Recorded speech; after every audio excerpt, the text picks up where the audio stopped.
My husband's father died unexpectedly, making him CO overnight. By morning my access card was deactivated. He smirked. You're done here. I whispered, perfect. Moments later his father's lawyer arrived with a will. Turns out he secretly left me 65% of the company.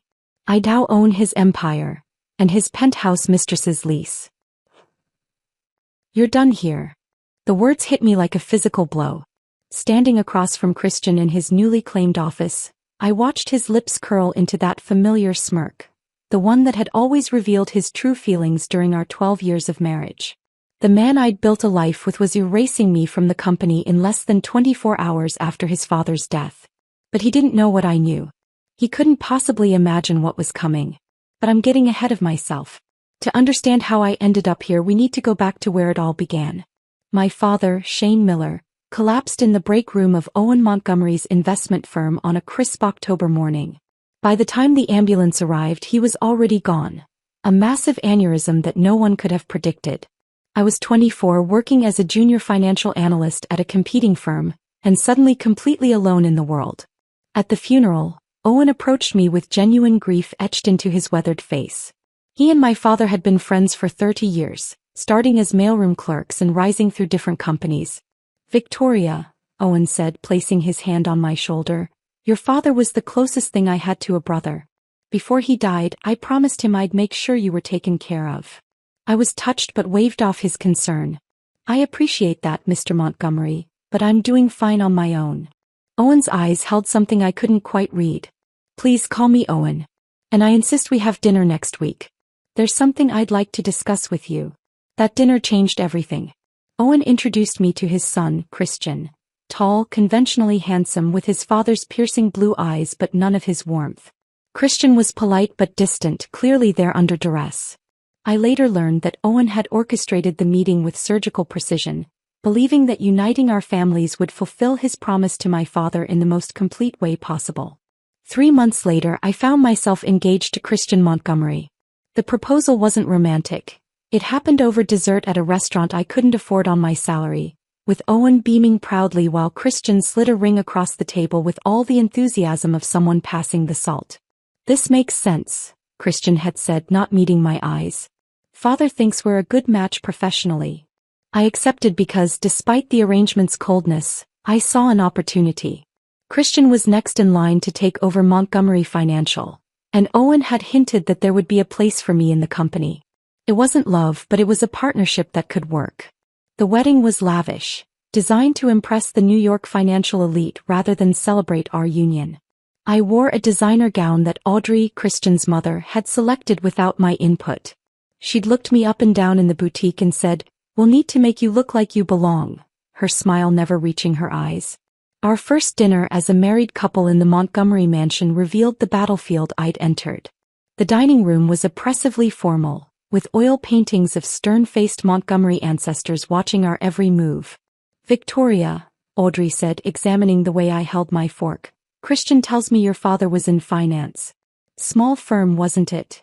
Miller Investments wasn't large, I replied, but my father built it from nothing. Owen jumped in. Shane had an incredible mind for risk assessment. That's where Victoria gets her analytical skills. Audrey's smile tightened. How fortunate. Though I've always believed some things can't be learned, only inherited. Christian remained silent, swirling his wine, his expression unreadable. Later that night he slept as far from me as the king-sized bed would allow. Our first year of marriage established the pattern. Christian would be charming at corporate events, his hand possessively at the small of my back, then completely withdraw once we were home. Some weeks he'd make an effort, bringing home flowers, asking about my day. Other weeks he'd barely acknowledge my existence.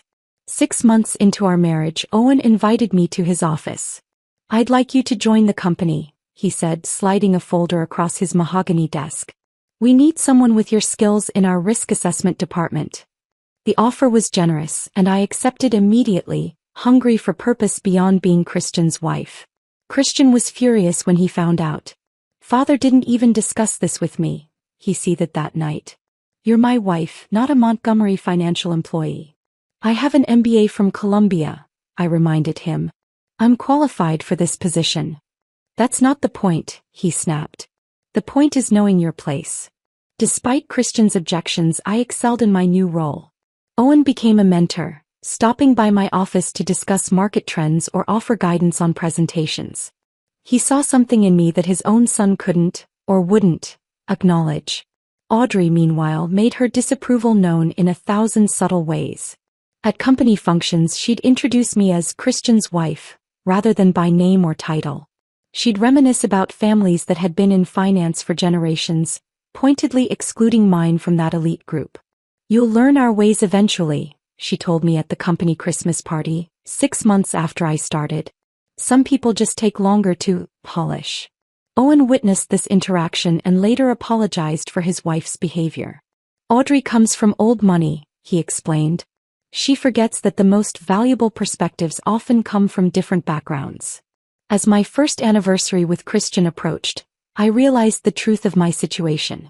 I had married into a dynasty without being accepted by it.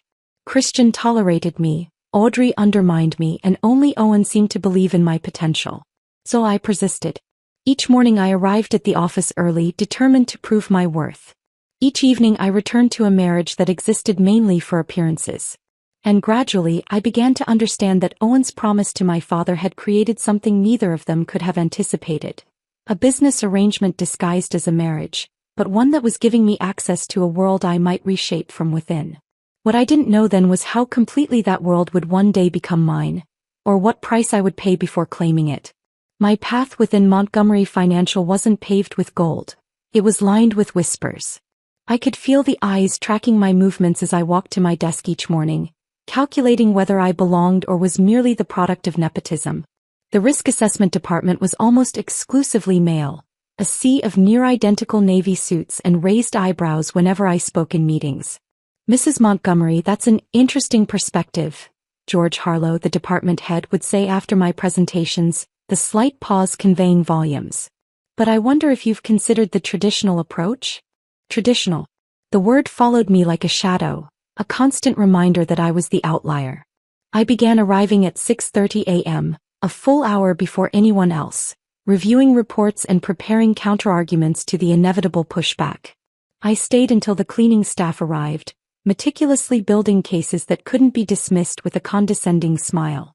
My breakthrough came 3 months in when I identified a dangerous exposure in one of our mid-sized investment portfolios that everyone else had overlooked. The client, a regional manufacturing firm, had been quietly acquiring companies with significant environmental liabilities.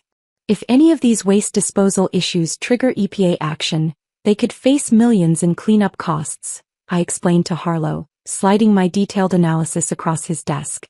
He skimmed my report, his expression shifting from skepticism to grudging respect. I'll bring this to the risk committee, he said finally. When my assessment saved the firm from a potential $12 million loss, the whispers changed tone. I was no longer just Christian's wife to my colleagues. I was Victoria, the analyst with the eye for hidden risk. Home life evolved in parallel with my professional growth. 14 months into our marriage, I discovered I was pregnant. Christian's reaction was surprisingly positive, as if a child represented something concrete and expected. A box checked on his life plan. For the first time, he seemed to look at me with genuine interest rather than obligation. Brooklyn arrived during a blizzard that paralyzed Manhattan.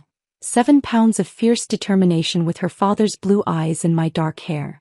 Christian held her with unexpected tenderness, something shifting in his expression as he counted her tiny fingers. She's perfect, he whispered, and for a moment, I glimpsed the man he could have been had he not been raised on ambition and appearances. Our home life settled into something resembling normalcy. Christian began returning from work earlier, asking about Brooklyn's milestones, initiating conversations over dinner. When I returned to work after 4 months of maternity leave, Owen arranged a flexible schedule that allowed me to continue nursing. Family and career aren't mutually exclusive, Owen told me, waving away my thanks. The company benefits from your perspective. We can certainly accommodate your needs as a mother. 2 years later, Connor joined our family, a quieter presence than his sister, observant and thoughtful even as an infant. With 2 children under 3, Christian and I reached an unspoken truce. We functioned as partners in the complex logistics of raising a family while maintaining careers, finding common ground in our children even as other aspects of our marriage remained performative. At the office, I had graduated from analyst to senior risk manager, with my own small team and direct reporting line to Owen. Our twice-weekly strategy meetings became a fixture in both our schedules, sessions where we'd dissect market trends and institutional vulnerabilities with a shared language that developed over time. Victoria sees patterns that others miss, Owen commented during a quarterly leadership meeting, causing Christian's jaw to tighten visibly from across the conference table. That evening, Christian's mood was ice-cold as he picked at his dinner. "You and my father seem very aligned these days," he said, the words dipped in acid. "We work well together," I replied carefully. "He values thorough analysis. And I don't." Christian challenged, eyes narrowing. "I didn't say that. You didn't have to." He pushed away from the table, leaving his meal half-eaten. Christian's jealousy manifested in small acts of undermining, questions raised about my department's budget, suggestions that my reports were overly cautious, sudden scheduling conflicts that prevented me from attending key meetings. I countered by documenting everything, building alliances with other department heads, and ensuring my work was unassailable. Family gatherings became another battleground, with Audrey serving as Christian's unwitting ally. At Connor's christening reception, she cornered me in the kitchen while I was preparing his bottle. "2 children already," she remarked, eyeing me over her champagne flute. "I suppose motherhood gives you something to fall back on when work becomes too challenging." "I find that motherhood has sharpened my focus actually," I replied, maintaining eye contact. "Nothing clarifies priorities like being responsible for someone else's future." My calm response seemed to frustrate her more than anger would have. Over time, I developed a strategy for Audrey's barbs, acknowledging them with grace while subtly redirecting the conversation. The approach disarmed her without creating scenes at family functions, allowing me to maintain dignity while refusing to be diminished. The real turning point in my career came during what later became known as Black Thursday within the company. A major trading platform crashed during peak hours, locking our traders out of positions worth billions while the market plummeted. The risk management team was summoned to the crisis room, where panic and raised voices created a chaotic atmosphere. I noticed that no one was coordinating the response teams, with different departments working at cross purposes. While others argued about blame, I grabbed a whiteboard marker and began mapping out a structured response plan, categorizing exposures, prioritizing the most volatile positions, and assigning specific responsibilities. "Everyone stop," I called out, my voice cutting through the noise. "We need structure to minimize damage." The room fell silent as I outlined my approach. Owen, who had been observing from the doorway, stepped forward and simply said, "Listen to Victoria." For the next 6 hours, I directed the emergency response, making split-second decisions that prevented catastrophic losses. By market close, we had contained the damage to manageable levels. Later that evening, Owen found me in my office, still reconciling the final numbers. "You have a gift for crisis management," he said quietly. "You stay clear-headed when everyone else loses perspective." "I just saw what needed to be done," I replied, exhaustion making me honest. "That's exactly the point," Owen said. "And it's exactly what this company will need in the future." I didn't understand then what he meant, or how he was already planning for a future where leadership would pass not to his son, but to the woman who had entered his family as an arrangement and proven herself indispensable. Owen's recognition of my abilities marked a subtle shift in the company's power dynamics. However, the fragile peace at home was about to be tested again. 3 years after Connor's birth, I found myself pregnant once more. Unexpectedly, during a rare period when Christian and I had briefly reconnected following a successful joint presentation to the board. The news of a third child received a markedly different reaction than the first two. Christian stared at the pregnancy test in my hand with something approaching alarm. "Another one?" "We agreed 2 was practical," he said, running his hand through his perfectly styled hair. "Life doesn't always follow the business plan," I replied, already cradling my still flat stomach protectively. The pregnancy with Zoe was difficult from the start. Severe morning sickness kept me home for weeks, forcing me to manage my team remotely while battling constant nausea. Christian's visits to my bedside grew increasingly perfunctory, quick check-ins before he headed out for client dinners, that seemed to multiply as my pregnancy progressed. Zoe arrived 6 weeks early, tiny but fiercely determined. While Brooklyn and Connor had Christian's blue eyes, Zoe had my hazel ones, giving her a direct, unsettling gaze that seemed to see right through people even as a newborn. She fought her way through 2 weeks in the NICU, with me sleeping in a chair beside her incubator while Christian maintained his usual work schedule. "She's a fighter," the nurse commented, watching Zoe grip my finger with surprising strength. "Just like her mama." The day I brought Zoe home, something crystallized within me, a cool, clear understanding that had been forming for years. My marriage to Christian wasn't a partnership. It wasn't even a functional relationship. It was a business arrangement, a merger of convenience that had produced 3 beautiful children but little genuine connection. I watched Christian hold our newborn daughter, his expression distant as if already calculating when he could reasonably return to his evening engagements, and felt a strange sense of freedom in finally acknowledging the truth. I no longer expected love from him, which meant I no longer had to pretend to offer it in return. "I'm returning to work next month," I informed him over breakfast a few weeks later, Zoe sleeping peacefully against my shoulder. Christian lowered his newspaper. "That seems rushed." "I've arranged excellent childcare for all 3 children," I replied evenly. "There's an executive position opening in risk management, and Owen suggested I apply." The newspaper crinkled as Christian's grip tightened. "An executive position? That's director level." "Yes, it is." "You're barely 35. I'm 34 and more than qualified." The tension between us crystallized into something harder, more defined. Christian said nothing further, but the next day I discovered he had scheduled a closed-door lunch with the board's most conservative member, Herbert Landon, a man who still referred to female employees as gals regardless of their position. 2 could play at that game. I arranged my own meetings with key board members, bringing detailed proposals for expanding our risk assessment protocols into emerging markets. By the time the promotion decision came before the board, I had secured enough support that even Christian's behind-the-scenes maneuvering couldn't block the appointment. The day I moved into my executive office with its coveted corner view of Manhattan, Owen stopped by with a small wrapped package. "This was your father's," he said as I unwrapped an elegant vintage fountain pen. "Shane would have been proud to see you here." I blinked back unexpected tears. "Thank you for believing in me when others didn't." "Your value to this company has nothing to do with your last name," Owen replied simply. As my professional star rose, Christian grew increasingly distant.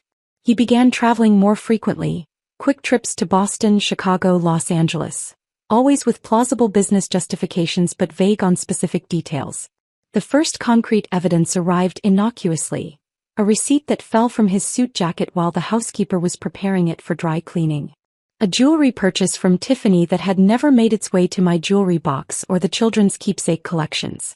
When questioned, Christian dismissed it as a gift for his executive assistant's 10-year work anniversary, plausible enough that I chose not to press, though the seed of doubt had been planted. More breadcrumbs followed. A restaurant charge in Midtown on an evening he'd claimed to be working late at the office. A text notification that flashed on his phone from someone named Jay, with a message too intimate for a business contact. Small inconsistencies accumulated like snowflakes, not enough to confront him with but sufficient to create a cold certainty in my stomach. Meanwhile, Owen's once robust presence began showing signs of strain. The man who had bounded upstairs rather than waiting for elevators now moved with careful deliberation. Board meetings that he once dominated for hours saw him calling for short breaks. When I brought files to his office late one afternoon, I caught him dry swallowing pills he quickly swept into a drawer upon seeing me. "Just vitamins," he claimed with a dismissive wave, but the lie hung between us, acknowledged but unchallenged. 3 weeks later, Owen asked me to stay after a leadership meeting, waiting until everyone else had filed out before closing the door. "Victoria, I need to tell you something in confidence," he began, settling heavily into his chair. "I've been diagnosed with a heart condition. Nothing immediate, but concerning enough that I need to consider the company's future leadership more urgently than I'd planned." My throat tightened. "What can I do?" "For now, just be ready. I've watched you grow into an exceptional executive, someone who understands both the numbers and the people who generate them. Christian has many qualities, but he lacks your judgment, your ability to see the whole chessboard." His words hung in the air between us, heavy with implication. Before I could formulate a response, Owen's assistant buzzed to remind him of another appointment, and the moment passed. Over the next few months, these private conversations continued. Discussions of long-term strategy, introductions to Owen's most trusted external advisors, detailed reviews of aspects of the business that fell outside my direct responsibilities. Though never explicitly stated, it became clear that Owen was grooming me for something more significant than my current role. The final piece of the puzzle fell into place on a rainy Tuesday in April. Working late, I needed Owen's signature on time-sensitive documents but found his office empty. His executive assistant mentioned he'd gone to check on a property investment, a company-owned residence used for visiting executives. The penthouse on Park Avenue? I asked, recalling the luxury apartment mentioned in corporate housing reports. That's the one, she confirmed, giving me the address. He keeps a key in his desk if it's urgent. The building was everything you'd expect. Discreet doorman, private elevator, the kind of hushed elegance that whispers of old money. Using Owen's key, I prepared to leave the documents with a note when I heard a shower running somewhere in the apartment. Thinking Owen had returned and not heard my entry, I called out, moving toward the sound. What I found instead stopped me cold. A nightstand covered with framed photos of Christian with a woman I'd never seen before. In one image, they stood on a beach, his arm wrapped possessively around her waist. In another, they gazed at each other across a candlelit dinner table. The shower shut off. Frozen in shock, I barely registered the bathroom door opening until a female voice called out, "Christian? Is that you early?" I slipped out before she could discover me, the documents forgotten, my world tilting on its axis. The carefully constructed facade of my marriage had just crumbled completely, revealing a betrayal more comprehensive than I'd imagined. My husband hadn't been having occasional indiscretions, he'd been maintaining a parallel relationship, complete with a luxury home furnished by his father's company. What I couldn't understand was Owen's role in all this. Had he known? Facilitated it? Or was this discovery precisely why he'd been preparing me for something more? I spent the night after discovering the penthouse in a daze, mechanically preparing dinner for the children while my mind replayed every moment of my discovery. When Christian called to say he'd be working late, again, the lie settled between us through the phone line, heavy and toxic. I almost confronted him then but held back, needing time to process what I'd seen and formulate a strategic response rather than an emotional one. The next morning I faced a dilemma: confront Owen about his knowledge of the arrangement or wait for the right moment. The decision was made for me when I arrived at the office to find the executive floor in unusual disarray. Owen had requested an emergency board meeting at 9 a.m., and department heads were scrambling to prepare updates. The boardroom filled quickly, tension evident in the rigid postures and hushed conversations. Owen arrived last, his complexion ashen but his demeanor composed as always. Christian sat on his right, scrolling through his phone with affected nonchalance. "Thank you all for accommodating this last-minute meeting," Owen began, his voice steady but lacking its usual resonance. "I've received some concerning reports about our exposure in the Asian markets that require immediate..." His words cut off abruptly. The Mont Blanc pen he'd been holding clattered onto the polished mahogany table. His right hand clutched at his chest, his eyes widening in surprise more than pain. "Dad." Christian's voice cut through the sudden silence. Owen tried to stand, then collapsed back into his chair, his breath coming in labored gasps. I was moving before anyone else reacted, phone already in hand, dialing emergency services while checking his pulse with my free hand. "His heart rate is erratic," I told the 911 operator, keeping my voice controlled despite the adrenaline coursing through my veins. "We need an ambulance at Montgomery Financial, 53rd floor." The next 17 minutes unfolded in horrifying slow motion. The boardroom cleared except for Christian, myself, and Margaret from HR, who had emergency medical training. We moved Owen to the floor, loosened his tie, monitored his increasingly irregular pulse. When his breathing stopped completely, Margaret began chest compressions while I counted the rhythm aloud, my voice echoing unnaturally in the cavernous room. The paramedics arrived with efficient urgency, taking over CPR and connecting Owen to portable monitors that displayed alarming patterns of spikes and flatlines. They worked with practiced coordination, administering medications, applying defibrillator pads, calling out medical terminology that transformed Owen from the man I knew into a clinical emergency. Despite their efforts, Owen Montgomery was pronounced dead at 9:37 a.m., the cause listed as massive cardiac arrest. The man who had been a father figure to me for over a decade was gone, taking with him whatever plans he had been formulating for the company's future, and for my role in it. The immediate aftermath passed in a blur of notifications and arrangements. Christian, to my surprise, appeared genuinely devastated, his normal polished facade cracking to reveal raw grief. For one brief moment, standing beside Audrey as she received condolences in the company atrium, we were united by shared loss rather than divided by years of resentment. That unity lasted precisely 18 hours. The morning after Owen's death, Christian arrived at the office uncharacteristically early. By 7:30 a.m. he had convened an emergency session with the board's executive committee. By 8:15 a.m. he had been named interim CEO. By 9 a.m., security personnel were implementing new access protocols throughout the building. I discovered this last development when my elevator access to the executive floor was denied, my badge flashing a red error message instead of the usual green confirmation. Redirected to security, I was informed that organizational changes had been implemented overnight. "I need to speak with Christian," I insisted, already sensing what was happening. The security guard, someone I'd greeted every morning for years, couldn't meet my eyes. "Mr. Montgomery left instructions that you're to be escorted to clear out your office. Your access has been restricted to the 38th floor only, and only for today." The humiliation of being escorted through the executive suite like a potential thief burned through my shock. Colleagues averted their gazes as I was marched past, a security guard positioned at my office door while I mechanically packed personal items into a cardboard box. "Your company devices need to remain here," the guard informed me, gesturing to my laptop and tablet. "And I'll need your badge before you leave." Fury cleared the fog of grief. I straightened my spine, channeled every ounce of dignity I could muster, and placed my badge on the desk with deliberate care. "I'd like to speak with my husband before I leave," I said, the word husband tasting bitter on my tongue. 20 minutes later I stood in Owen's former office, now Christian's, taking in the changes already implemented. Owen's collection of vintage nautical maps had been replaced with Christian's modern art pieces. The comfortable leather chairs where I'd sat for countless conversations with Owen had disappeared, replaced by sleek chrome and glass furniture that prioritized aesthetics over comfort.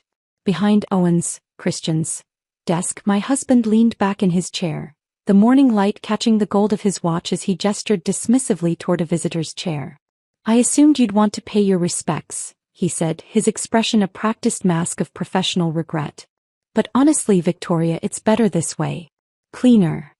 "Cleaner than what, exactly?" I asked, remaining standing. "Then pretending this arrangement needs to continue." He straightened a pen on his desk. "Father's gone. There's no need to maintain appearances. So firing me is about our marriage, not my performance?" A flash of annoyance crossed his face. "Your position was created by my father. The board agrees we need to restructure now." "The board met less than 24 hours after your father died to discuss restructuring?" "Some decisions can't wait for sentiment," he replied coldly. "The company needs decisive leadership now." "Like the decisive leadership that maintains a mistress in a company-owned penthouse?" I asked quietly. Christian's composure slipped for just a moment, genuine surprise flashing across his face before he recovered. "I don't know what you're talking about." "I think you do. Just like I think you've been waiting for this moment, to take control and erase anyone who challenges your authority, starting with your wife." His lips curled into that familiar smirk, the one that had always revealed his true nature. "You're done here," he said with finality. I leaned forward slightly, hands on his desk. "Perfect," I whispered. The word hung between us, my calm acceptance clearly not the reaction he'd expected. Before he could respond, his assistant's voice came through the intercom. "Mr. Montgomery, Mr. Walter Phillips is here. He says it's regarding your father's will and cannot wait." Christian frowned, pressing the intercom button. "Send him in." The door opened to reveal a man in his 70s, silver-haired and carrying a worn leather briefcase. Walter Phillips had been Owen's personal attorney for over 30 years, handling matters too delicate or personal for the company's legal department. "Mrs. Montgomery," he nodded to me with formal courtesy. "I'm glad you're here as well." It saves me having to locate you separately. Christian's expression darkened. My wife was just leaving. Actually, Walter replied, setting his briefcase on the desk with deliberate care. Given the contents of your father's will, I believe Mrs. Montgomery should remain for this discussion. What I'm about to share will be relevant to both of you. Walter Phillips settled into the chair across from Christian, adjusting his glasses before opening his briefcase. I remained standing, frozen between my instinct to leave and my curiosity about what could possibly be relevant to me after being so thoroughly dismissed. Prior to his passing, Owen made some significant changes to his will and the corporate structure. Walter began removing a sealed envelope and several bound documents. He was very specific about the timing of this revelation. Christian leaned forward, impatience etched in every line of his face. I'm aware my father updated his will last year. The board has already confirmed my position as CEO. On an interim basis only, Walter corrected mildly. The board cannot make permanent appointments regarding leadership or asset distribution until the terms of your father's will are executed. He carefully broke the seal on the envelope. This should clarify matters considerably. What followed was the most extraordinary 15 minutes of my life. Walter's measured voice delivered Owen's final message, a detailed explanation of how he had restructured the company's ownership over the previous 5 years, gradually transferring shares into a complex arrangement of trusts and holding companies. The summary is this, Walter said, looking directly at me rather than Christian. Owen Montgomery has left 65% controlling interest in Montgomery Financial to Victoria Shane Miller Montgomery. The silence that followed was absolute. Christian's face drained of color, then flushed crimson. That's impossible, he finally sputtered. There must be some mistake. There is no mistake, Walter replied, sliding a document toward Christian. Your father was methodical in his planning. He left detailed explanations for his decisions. My mind raced to process what I was hearing. 65%. Controlling interest. The empire that Christian had assumed would be his was now mine. Why? I asked softly, finding my voice at last. Walter removed a handwritten letter from his files. Owen asked me to give you this privately, but given the circumstances, perhaps it's best read now. The letter, written in Owen's distinctive, slanting script, laid bare his reasoning. He had watched me grow from an arranged marriage pawn into a capable executive. He had seen Christian's lack of judgment in both business and personal matters.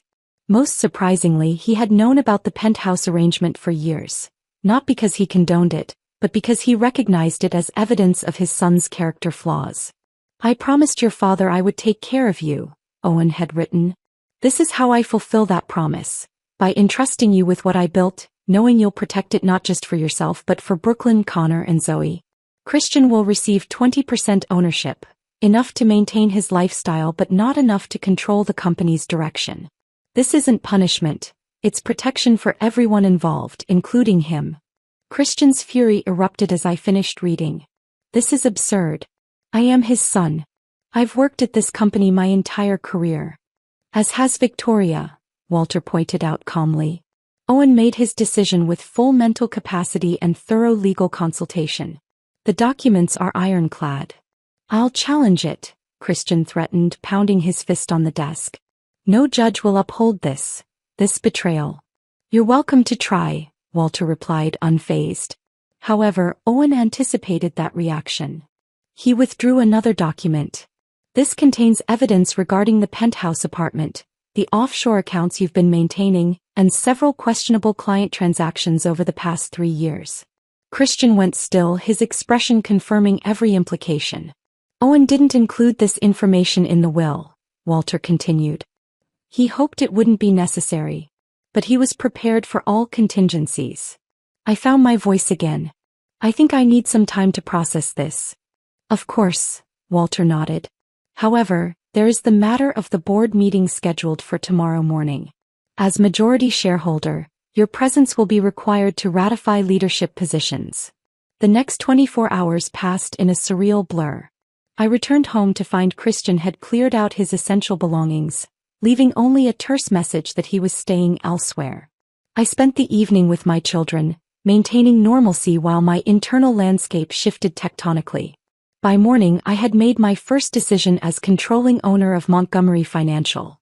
I would honor Owen's faith in me. The board meeting was a study in power dynamics. Several members who had readily accepted Christian's ascension now scrambled to align themselves with me. Others remained skeptical, their expressions carefully neutral as Walter outlined the ownership changes. While this transition is unexpected, I addressed the room after the legal explanations concluded, it doesn't change our fundamental mission. Montgomery Financial will continue to prioritize sound investment strategies and ethical business practices. And the leadership structure? Herbert Landon asked, eyeing me doubtfully. I'll be assuming the role of CO, I stated simply. My first priority will be stabilizing our client relationships during this transition. By day's end, my access card had been reactivated with the highest security clearance. My personal items were returned to a new office, Owen's former space, which I'd insisted remain largely unchanged as a reminder of his vision. The security guard who had escorted me out now nodded respectfully as I passed. The most difficult task remained. 3 days after Owen's funeral, I used my newfound authority to access the penthouse apartment. This time I didn't slip away when I heard movement. Instead, I waited in the living room until a woman emerged from the bedroom.